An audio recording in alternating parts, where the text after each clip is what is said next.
When love comes in, ooh la la la.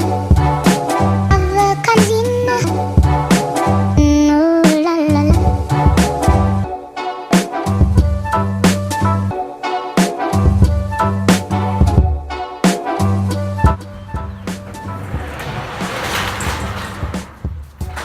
So you're probably asking yourselves, why the lifestyle change? Well, let me tell you.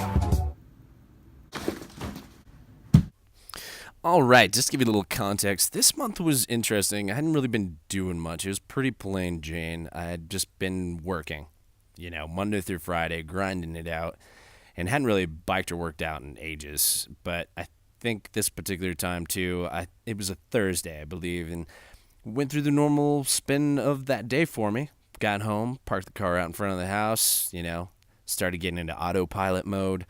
The thing that you do after a long day of work, you just want to unwind and be like, not really have to worry about it. But it was a pretty good day. I wasn't really complaining about too much, and I was hungry, so I got that in me. Had to get some food, and it was going to be Friday the next day, and I started thinking about what my weekend plans were. I couldn't really complain. Life felt good.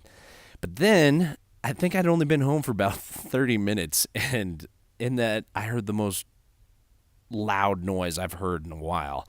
Open up the door, check out what it was, and my vehicle had been pushed up in front of the house into the driveway, and amongst all this rubble is this kid coming at me. He was like, "Hey man, I parked." He's like, "I was texting in my car and I dropped my phone. I tried to get my phone and I hit your car in the process." And I'm just like, "What? You idiot! How? Why? Use?" And I look at this kid, and he's still talking, and at this point, I was just like, you know what? I could smell some alcohol on him, but I didn't want to do anything. I didn't want to ruin this kid's life, so I was like, you know what? We'll just call the cops and have the insurance companies pay this out. It shouldn't be bad. Anyways, shoulda, coulda, woulda moment, but it worked out in the end because the insurance money came in, and it was pretty quick, too, considering working with insurance companies. Yeah, it was a really quick process. I couldn't have been happier for it. So it worked out. Life was good. I had money in my pocket. I was ready to do all kinds of stuff. And this was at the point when I was just like, you know what? I'm going to start biking more. So you know what? I did. Started biking to work. Started doing all that jazz bit by bit. And also in this time, I was like, you know what? I want to restore vehicles. So I bought a 1976 CJ5 and started work on that every day after work. And during this time, it was the thing to do. Go home, work on the Jeep, bike.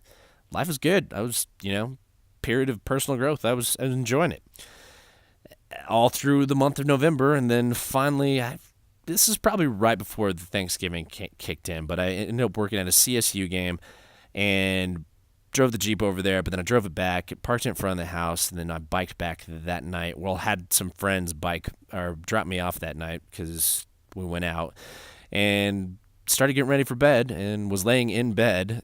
And I heard that god-awful noise again. And that's when I was just like, I jumped out of bed, ran up the stairs, opened the door, and was hoping and praying that it wasn't. But it was. It happened again.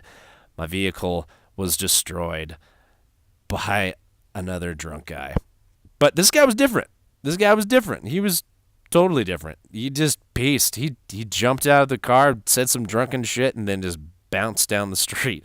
I don't know what happened, but yeah, that's just left me flabbergasted, if anything.